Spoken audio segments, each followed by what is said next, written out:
gërëm leen sant leen mbokk téléspectateur Tamba TV ñuy seetaan votre regard et ses deux autres ñu am mbégte tey dalal benn kamngang bu mag bu ñuy wax Ibrahima Traoré di diplomate premier secrétaire à l'ambassade du Sénégal en Turquie di gérer en même temps la coopération sur le plan universitaire culturel en même temps les problèmes des étudiants Ibrahima Traoré laata ñuy dugg ci waxtaan bi ñu bàyyi la nga nuyanteeg suñu mbokk téléspectateur ak téléspectatrice Tamba TV. waaw donc merci beaucoup d'abord Seynou Diallo pour cette invitation donc maa ngi lay gërëm di la sant yow moom kenn dootu la présenter ci Tamba parce que vraiment def nga jaloor yi fii bon sa jaar-jaar vraiment gis nañ ko maa ngi lay sant di la gërëm di nuyu également l'ensemble des spectateurs de Tamba TV di féliciter également ñi nga xamante ni si véritablement ñoom ñoo joxante seen loxo boo indi outil bu mucc ayib bi ñi nga xamante ni si bokk na tey booy tudd Madiaral en tout cas di nga ko ci boole. Ibrahima Traoré ambassade Turquie nga nekk ñëw nga congé tey lan moo la gën a marqué ba nga dellu see Tambacounda. waaw donc Tambacounda moom wax dëgg yàlla suñu dëkk la donc ñun lépp lu ñu am rek je peux dire que Tamba moo ñu ko jox te aussi Tamba moo ñu gën a lépp lu ñu mën a am suba également bu suñu mission jeexee tamit dañuy ñëw fii bokkaat ci langue bi en tout cas di faire ce qu'on appelle faire sa part comme l'a fait le colibri dans cette célèbre légende là en tout cas gis naa ni wax dëgg yàlla sur le plan du développement am na ay changements yi nga xamante ni si man maa seetlu naa ko fi d'ailleurs bu may tourner fële di ñëw entre ci la route nationale la ba ñëw fii nii vraiment tali bu bees tàq laa fi gis donc te gisaat naa ko également ci yeneen quartier gis naa ne édifices yi moo ngi commencé ay édifices yu bees moo ngi taxawlu vraiment je sens que y a un changement notable qui est en train d'être impulsé ci jàkka yi aussi je vois que véritablement quartier yu bëri da nga fay gis da ngay def jàkka yi wax dëgg yàlla dañoo gën a bees donc yooyu ay changement la ak yeneen yi nga xamante ni si peut-être bëri na ci waxtaan bi xam naa peut-être mën nañ ci delluwaat. bu weesoo li nga gis changement yi lan nga gis tamit loo xam ne moo la naqari. bon Tamba bon en tout cas li ma naqari moom lenn la moom mooy chômage peut-être jeunesse bi je vois que véritablement Tambacounda boo xoolee problème de l'emploi également posé na fi lool sax donc di profiter également di ñaaxaale nguur gi ñu gën a góorgóorlu ci samp fi ay mécanismes yoo xamante ne si dina gën a dimbali nit ñi pour que ñu mën a compétitif quand même sur le plan du travail mais ñoom it di leen wax ni ñu gën a góorgóorlu parce que aussi état bi teg na fi beaucoup de mécanismes yi nga xamante ni si mën na leen yombalal wàllu financement bi nga xamante ni si ñoom buñ ko amee mën nañ ci def seen projet bopp fii am na suuf véritablement taw bi également macha allah te ren gis nañ ni en tout cas yàlla daal cëral na baykat yi ndaxte àll bi naat na taw bi bari woon na donc ñi ci defoon investissement yaakaar naa ne ñoom perte bi daal donc di invité jeunes yi également ñoom de leur côté ñu góorgóorlu parce que état bi tamit moo ngi góorgóorlu di samp ay jumtuwaay yi leen yombalal wax dëgg yàlla liggéey bi en tout cas loolu moo ma gën a xaw a metti ci Tambacounda donc problème chômage bi tout ça affaire yooyu. feebar bi yéen naka ngeen ko dundee muy coronavirus bi fële ci Turquie bi nga nekk. ak ba nga ñëwee Tambacounda tamit lan nga gën a ràññee ci feebar bi. en tout cas feebar bi daal li ma jàngat bi may def de façon un peu holistique de façon générale moom mooy en tout cas sonal na ñëpp parce que man daaw ñëwoon naa fi dama dem 2 jours après ñu tëj frontières yi ma jaaxle woon loolu bëggoon dellu si waat Tamba doon wax naan man sax ñu tëjoon frontières yi mu fekk ma fii daan na doon li ma gënal parce que ñu jaaxle woon ne da ngay génn doo gis benn avion buy naaw doo gis kenn ci mbedd mi finalement mu doonoon la nga xamante ni wax dëgg yàlla tiital na ñu bari tiital na àdduna mu di loo xamante ni si tamit pour ñuy wax ni ñoom feebar bi amul wala am na je pense que ñoom tamit war nañu dellu à la raison ñi découragé loon nit ñi tamit ci wàllu vaccin bi je pense que ñoom it war nañoo delluwaat à la raison parce que boo gisee ay dëkk yi nga xamante ni si ñoo ñu bëgg ëpp doole téeméeri junni yoon ñu jël li nga xamante ni si foofu la seen économie daan sikkandiku ñu jël loolu lépp daal koy tegandi. day jël boo demee par exemple Turquie boo ñëwee seen aéroport li fa nekk ci avion des centaines d'avions yi nga xamante ni si naawatuñu mu wër la ni loolu entretien bi xaalis bu bari la ñu seen clientèle ak ñi nga xamante dañ fa doon ñëw pour faire du tourisme et cetera ñooñu ñëpp kenn ñëwatul ndax lan pandémie bi donc pour wax leen rek ñun ñi nga xam ne dañoo bëgg xaalis on a des pays capitalistes qui ne font que chercher de l'argent donc loolu lépp bu ñu ko jëlee bàyyi ko ndax feebar bi donc ñu war a xam ne loolu vraiment lu wér la donc Turquie aussi comme fii vraiment feebar bi moo nga fa mais ñoom it dañoo war góorgóorlu ci jumtukaay yu bëri de sorte que ñoom feebar bi envahiru leen parce que boo jëlee jours yi ci ginnaaw rek boo demee à Istanbul ils ont inauguré là-bas un grand hôpital bi nga xamante ni si li fa nekk ci respirateur yëpp France yëpp da nga koy wër amu ko fa hôpital bi nga xamante ne si da nga koy xool à perte de vue bañ ko doon inauguré hélicoptère moo ko inauguré donc ñoom benn yoon maladie bi dominé wu leen au contraire ñoom ñoo doon dimbali yenn dëkk yi nga xamante ni dañoo nekkoon dans des difficultés tout ça affaire yi. ba nga ñëwee Sénégal rawatina Tambacounda bi nga xam ne moom nga dëkk lan nga gis ci comportement jeunes yi femmes yi vieux yi ak feebar bi. waaw man li may gën a ñaawlu moom mooy en tout cas les mesures barrières là gars yi nekkuñu di ko respecté wuñu ko. waaw da ngay dugg ci marché yi da ngay dugg ci boutique yi tout ça vraiment les gens ils ne portent pas de masque. te nit ñi wax nañ ne bu dee dañoo bëgg a feebar bi jóge fi tamit ñun dañoo war a dimbali ñi nga xamante ne si ñoom ñooy liggéey sax ci wàllu santé mooy médecin yi et cetera li ñu wax moom mooy ñeen takk masque parce que ñun bu ñu feebaree ñoom ñoo ñuy faj mais bu ñu nee def leen lii ak lii pour ñu mën a dàq jàngoro bi pour que ñu retourner waat à une vie normale je pense que citoyens yi ñoo leen war a yombal loolu mais da ngay dugg même boo solee masque les gens ils te regardent comme si tu étais vraiment extraordinaire alors que masque bi boo ko takkee da ngay protéger sa bopp mais aussi da ngay protéger ñi nga xamante ni si peut-être bu leen feebar bi jàppee du leen may benn chance armée li daal lañ leen tey sax def nañ lancement vaccination bi yow ndax gëm nga loolu vaccination bi. mais tout à fait vaccin bi man gëm naa ni moom rek moom moo ñu mën a dimbali tey ñu delluwaat à une vie normale parce que boo jëlee comme ay dëkk yi nga xamante ne si comme ay Angleterre boo jëlee États-Unis boo jëlee partout mais nit ñi ñoo ngi dem vaccin bi sax dafa raar amul ça veut dire que ñoom ñoo ngi jënd pour vacciner wu mais ñun nag bu ñu toogee fii naan du ñu dem vacciner wu mais bu ñëpp vacciner woon ak ñun vacciner wu mais ñun ñooy nekk dans des difficultés parce que feebar bu boobaa Afrique lay nekk du fi jóge te ñun suñu économie yi taxawul de sorte que ñee capacité de résilience bi nga xamante ni ñoom am nañ ko ñun mais amuñu ko parce que bu dee ñee dinañ souffrir en tout cas 10 ñun c'est sûr qu'on va souffrir 100 su ma ko jëlee su ma ko calculer un peu noonu donc na nit ñi dem daal di vacciner wu parce que aussi loolu rek la ñu mën a def pour mën a fagaru parce que boo jëlee jour yële da nga gisoon France yi yenn pays européens di tëgg sur la table di dóor la main sur pour réclamer des vaccins donc ñoom bu ñu gëm nañ loolu wax dëgg yàlla ñun africains yi même bu dee feebar bi sonaluñu ci première vague bi on a vu que deuxième vague bi notamment sonal nañu Sénégal chaque jour daa ngi dégg ay nit ñu décédé des trucs comme ça donc ça veut dire que la maladie là c'est une réalité donc war nañu góorgóorlu ba dem aussi vacciné wu pour mën a fagaru pour ñu delluwaat à une vie normale. Ibrahima Traoré dañ la ràññee woon ci say sorties yu virulentes ci lu soxal politique bi fii ci Tambacounda tey ñu laaj la situation politique bi tey naka nga ko jàngatee. waaw bon avant bon c'était pas seulement sur les questions politiques mais lépp li nga xamante ni si day toujours développement ñun dañ ci doon taxaw di ci bay suñu waar maanaam bu ñu boobu je fais quelques rappels la question d'accaparement des terres nga xamante ni si yow da ngay nekk xale bëgg am tuuti lopin de terre pour bay nga dem maire bi du la ko jox ou bien nga dem conseil municipal bi dañ leen nangoo jox pendant que suuf yi jox nañ ko ñeneen ñi nga xamante ni si duñu sax ay ayant droit parce que je pense que nit fooy juddoo war nga fa mën a am tuuti suuf ba nga xamante ni war nga ko mën a bay mais ce qui se passait dañ doon gis ñoo xam dëkkuñu sax Tamba ñoom ñoo ñu doon ëpp wàll ci suuf si ñu mën a woon aussi ay combat dans le cadre de la lutte contre la migration ak yeneen yi nga xamante ni lépp la nga am injustice sociale la ñun dañ ci doon teg suñu loxo ba ci wàllu politique également bon fii nag sur le terrain politique également fi mu toll nii xaw na jaxasoo tuuti même bu amee benn yenn stabilité yi bon peut-être c'est une stabilité de surface gars yi ñoo ngi fii peut-être di xeex bon pour peut-être ñenn ñi ay positionnement ñenn ñi également peut-être seen i gëm-gëm pour en tout cas pour jóbbu Tamba ca kanam en tout cas ñooñu ñan mais ñooñu bëri nañ fi par exemple man damay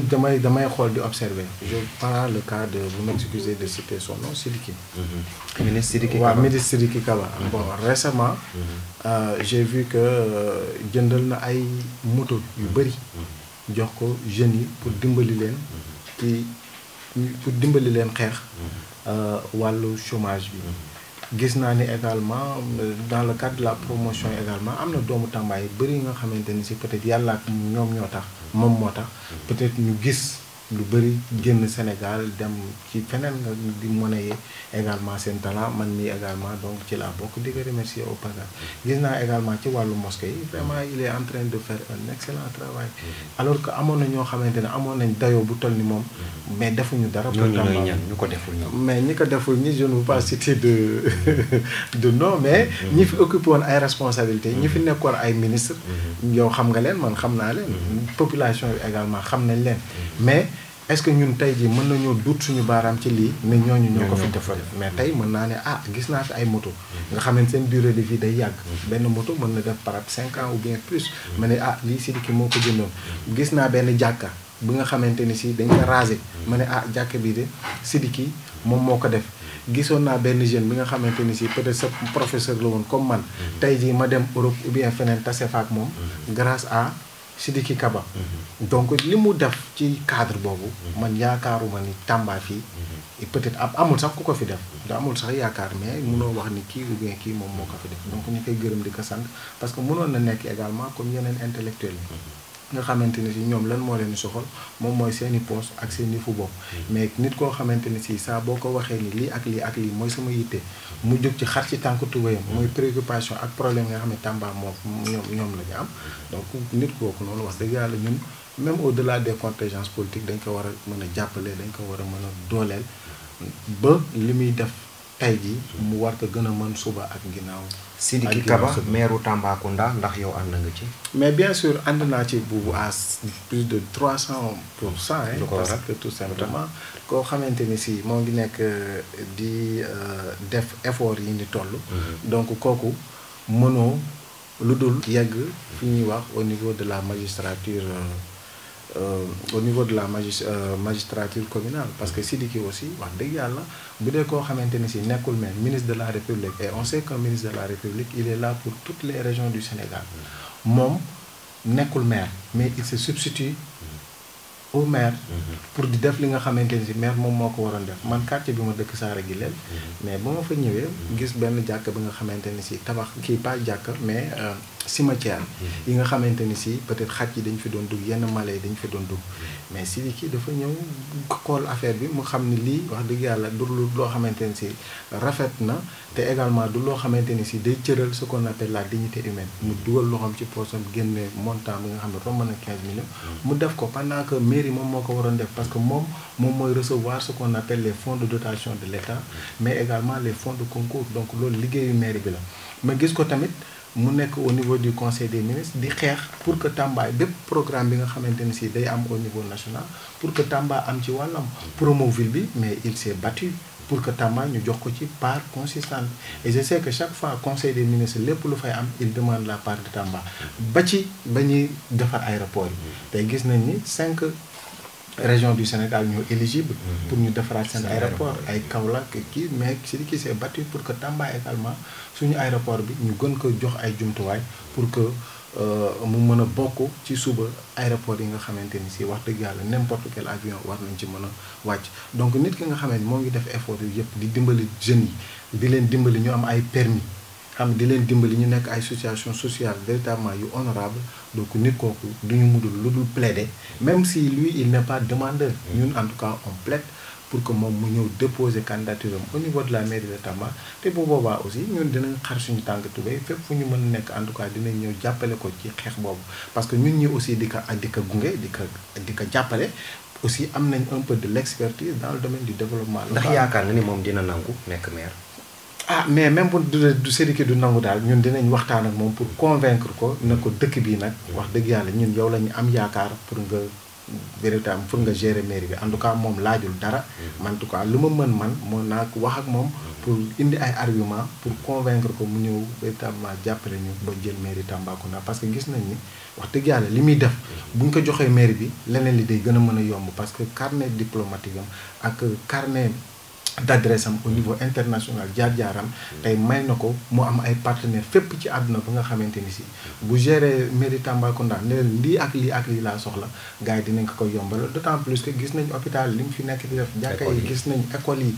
di tabax ay école loolu nga xam c'est des compétences transférées ça fait partie des 9 domaines de compétences qui sont attribués à la mairie de Tambacounda de surcroît avec un budget mais Sidiki il se substitue à la mairie pour def loolu nga xamante ni si ñoom lañ ko. kon mu mel ni mairie Tamba def fi dara. mairie Tamba daal en tout cas man gisuma boo du ma wax boo je ne serai pas nii man daal lenn laa gis ñu def ko fi moom mooy boo demee au niveau de la mairie gis naa ni salle bi defaraat nañ ko gis naa ni état civil am na extension. non salle bi nee nañ ADL moo ko defal. waaw te salle bi nee nañ ADL moom moo ko defal. ça c'est le concours de l'ADL avec. Malal Camara waaw Malal Camara et il l'a fait il paraît également pour le conseil départemental. man de loolu laa fi gis peut-être bon du ma wax ni. carrément y a rien mais en tout cas man daal loolu laa gis fii te Tamba wax dëgg yàlla am na lu bëri loo xamante ni si war nañ ko ci mën a def fii. comme lan.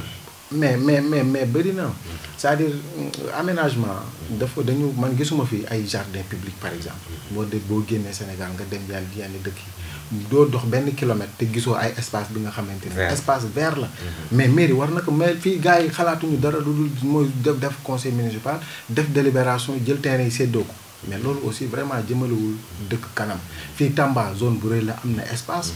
mais zone frontalière war nañ fi mën a aménager ay espace yi nga xamante ni si jeunes yi léeg-léeg bu ñu bëggee divertiru ñu mën a dem foofu toog jardin même bu ñu deful dara même mën fa toog waxtaan ñu prévoir également tout tànk yi ay endroits yi nga xamante ni si bu ñu bëggee foofu seen waajur yi mën nañoo ànd ak ñoom foofu ak ay bancs publics yoo xamante ni si wax dëgg yàlla nit ñi mën nañ fa war mais gars yi xalaatuñu lenn lu dul mooy fay am na benn lopin de terre nañ ko morceler daa koy def ay kër je pense que gars yi am gis-gis bu bëri dañuy prévoir ay espace yi nga xamante ni si dina permettre dëkk bi mu gën a mën a noyyi parce que Tamba on a un budget bon en tout cas qui tourne autour du milliard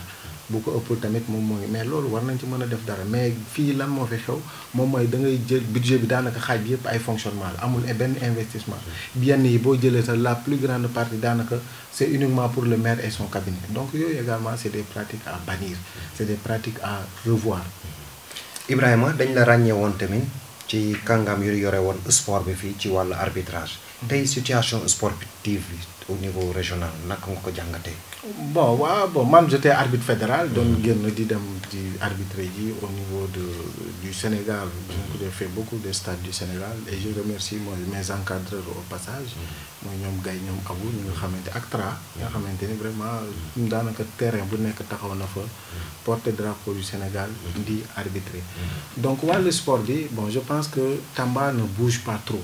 parce que man nekk naa fi di dem am na ay boo jëlee ay zone comme Fatick nga xamante ni si amuñu woon sax équipe bi nga xamante ni day doon évoluer au niveau de l'élite je parle de la Ligue 1 et de la Ligue 2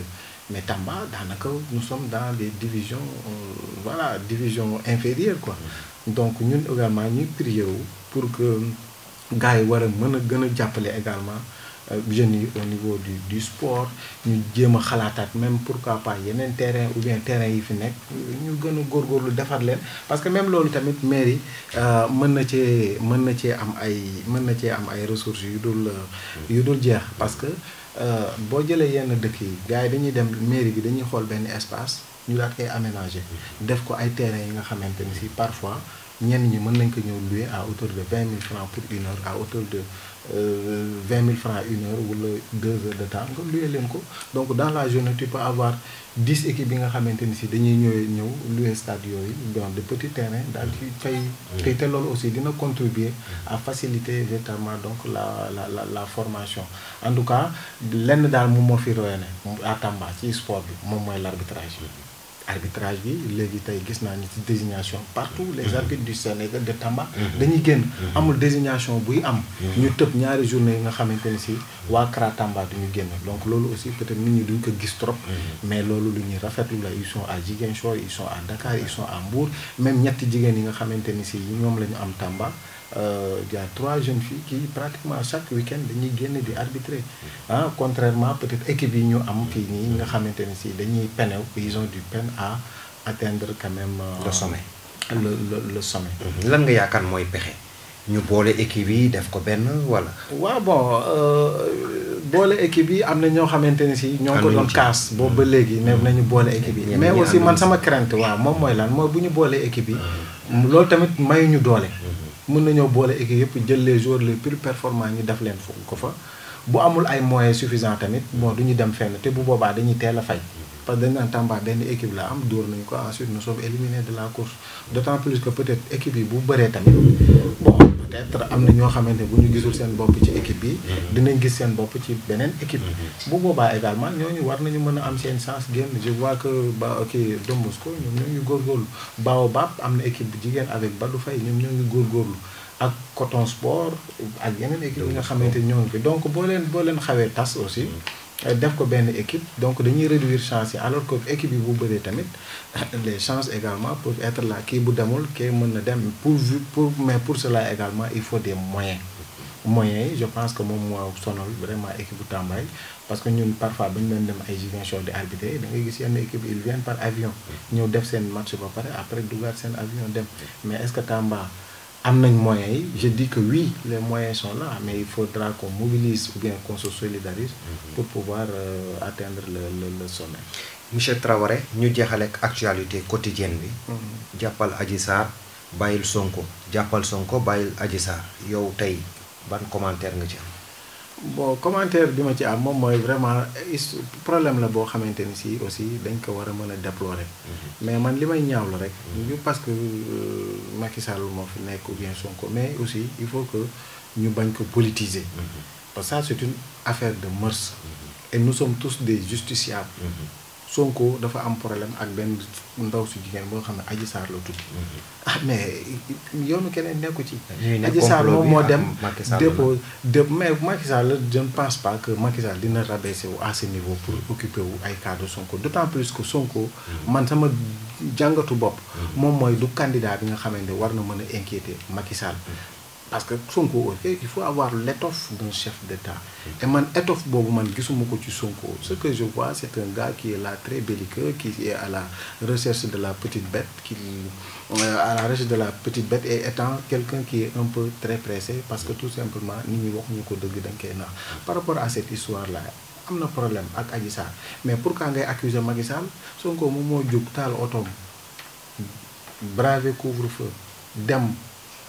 te nee na moom yàgg na dégg complot bi et cetera àndoo ak garde corps àndoo ak kenn nga dem dugg foofu li fa xew yow ak daam bi yéen a ko xam nga ne dangaa feebar ci say audio nga def conférence de presse ne tu étais malade depuis ton enfance